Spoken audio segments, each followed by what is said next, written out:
107.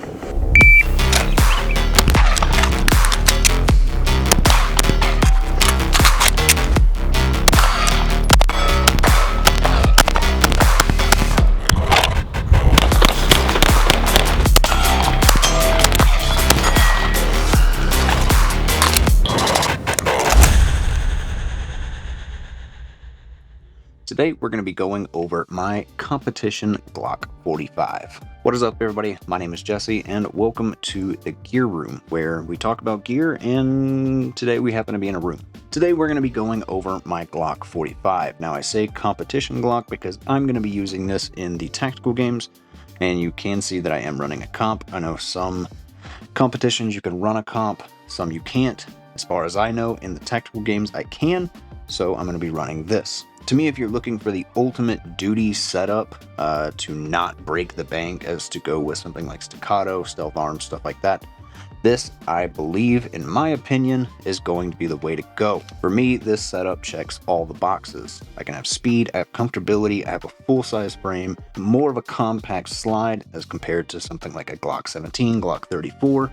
I have a light that blasts through a lot of stuff. I have an optic that has a clear view, and I have a really nice trigger in here.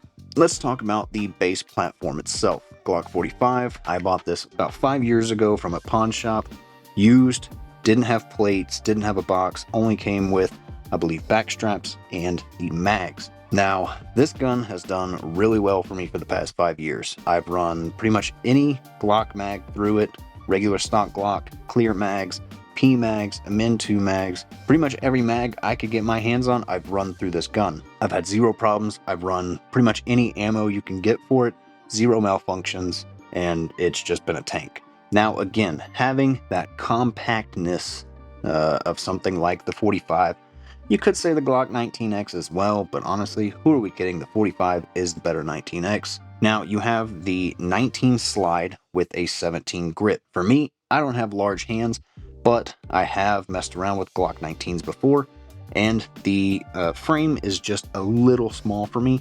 Probably not something I would use for competition, but I would carry it, and I have carried this gun as well. On the back, I put I believe the medium back strap, and I also cut it right underneath the pin because I didn't need the full back strap because my frame is stippled, and I like this because sometimes I get a high purchase, and I've always had the fear of slide bite. And while I haven't had that before, I just like this beaver tail because it gives me a little bit of extra confidence that I can get high and tight on that slide and I don't have to worry about anything happening and my slide not trying to nom my hand. Moving up to the front of the gun with the X300 Turbo. I went with this Surefire because, well, I had the opportunity to, so I took it. Originally, I had a Streamlight TLR1HL. Great light, ran it for a long time, but I had the opportunity to pick up a Surefire, and I did, and really I have no regrets for it. All my holsters holstered both that TLR and the Surefire, and I didn't have to really modify anything. It has 1200 lumens, so it is a very bright light, but it also does have a high candela, so it punches through smoke, dust, almost anything you can think of. This light has been proven, and is why it is carried on a lot of guns, to push through pretty much anything. And it has done very well for me. Not something I'm probably going to need for the tactical games, because majority of it, I believe, is going to be in the daylight. So it's not something that I need, but it is a little bit of added weight up the front, so it helps with a little bit of that recoil as well. Moving on to the barrel and comp. I have the Radiant Afterburner and Ramjet. I've had a lot of questions on this because I have run a Zafiri barrel with a Parker Mountain Duty comp, and I loved that combo, worked very well for me, and then I had the chance to get this. Radiant did send this to me in full transparency to do content with and whatnot, and they did not pay me because why would they? And I have had nothing but good things to say about this. I've had zero malfunctions with it. It has kept the gun very flat, and it also has not added a lot to the end of my barrel. The Parker did. I believe the Parker was just about a ½ inch over what the Radiant is, and with some of my holsters, I would have either had to have modified them, cut something out, or pretty much had to have buy new holsters. With this, all I had to do was put a threaded barrel attachment in there, and it works just fine. Now, If you're going to ask yourself if there's a difference, a big enough difference anyway, in between the Radian and something like a threaded barrel and a Parker comp. Well, at the time of shooting this video, threaded barrel for this is going to run you between $150 maybe $300 depending on where you're buying your barrel from.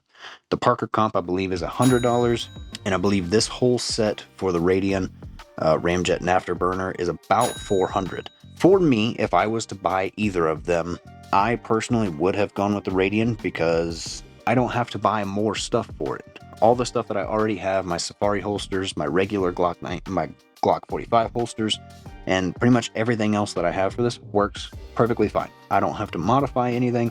I didn't have to do anything to any of the stuff that I already own. The Parker comp though, if you're on a more of a budget, the Parker comp does really well. I think there is a very slight difference pushing the Radian ahead of the Parker comp. If it's enough of a difference for, I believe, $100 to $150 difference for you, that's your own choice. Moving back to the EOTech E-Flex and the 100 Concepts Kill Flash, I moved over to the E-Flex from two different Holosuns. I had both the 507C in the regular V2, and then I had the ACSS reticle from Primary Arms. I didn't mind the chevron. The only thing that I really like about this is it is a crisp dot. I've had zero malfunctions with it. Looking through this, it's got a wider field of view, and the bezels and the edges around the optic are a lot smaller than that Holosun was. So I have a bigger field of view, and to me, when I'm looking through the dot, those borders kind of go away. They're a little bit out of focus, so I don't see them as clearly as like the Holosun has very dark black edges and they're very thick, so I still see them. So it's kind of like tunnel vision in my opinion. Why am I running the Kill Flash? Well, not so much because of glint and glare and everything giving away my position, because you know I'm gonna be all tactical with the tactical games. Mine was mostly because I had it and I was just testing it out, seeing if I liked it. And what I really like about it is a lot of times when I go to rack my slide up here with the Parker comp or with this one, I pinched the shit out of my hand numerous times on the comps. So what I like to do usually is rack with the Optic, not only to test out the E-Flex and make sure it's going to stay in place, but also because I like doing that. And usually when I did that, I would touch the glass and get handprints and whatnot all over it. So with this Kill Flash, I don't have to worry about that. It does take a little bit of getting used to. When you're looking through it, you kind of get a little bit of hex in there. It's just kind of a training thing. Get used to it. Quit being a baby. Moving on to the internals of the gun. Now, I know a lot of people have their gripes about Glock triggers. Sometimes they're good, sometimes they're not. I believe I had a fairly good stock trigger in this, but I went ahead and upgraded to a factor trigger. It's a little bit crisper to me, less reset, and I did upgrade from their flat shoe to a Train with Purpose shoe. Train with Purpose did send me this trigger shoe, and I love it. Not saying that because they sent it to me, but because if I can show it, it has some serrations on the flat. And to me, that just grips your finger a little bit, especially when you're running around getting sweaty and all that stuff. That just a flat piece of metal, your finger kind of slips back and forth on it, but with this, with those serrations, it's a little bit more aggressive, so it kind of grips your finger a little bit more. And honestly, I really like that. Moving down to the last two parts, let's just talk about the aesthetic of the goon tape here. Now, originally when I saw goon tape, I thought it was just kind of a gimmick to make your things look a little bit better. But honestly, a lot of people in teams use stuff like hockey tape or athletic tape on their handguards and whatnot. And I gave it a shot, and honestly, I've really liked it. I do need to change the goon tape on this one because it is pretty old and has been used, but honestly, after a while, it does get a little sticky, and especially when your hands are wet, that cloth just gives you a little bit more texture and helps with that grip. A little bit more grip than my stipple job does, and really, I've just been a fan of it. Moving down to the bottom here, the SLR magwell. I've run this magwell on this gun pretty much since I've owned it. It's very beat up, and it's probably not the most aggressive magwell, but in stressful situations or quick reload sessions, I haven't had any problems with it. I've never been hung up on reloads. I've never messed up a reload because of the magwell anyway. It's mainly probably because I messed it up, but it has fed pretty well in my opinion. Now, I'd like to know in the comments, what are you running? Are you running a 45, a 19, 17, 34? Are you running a Glock at all? Are you one of those guys that's running a P320? That's scary. Are you a staccato person? There's a lot of them out there. Let me know down in the comments. If you like this content, go ahead and hit subscribe because we have so much stuff coming that I am excited for. Like the video, share with your friends, and I'll see you in the next one. Tactical.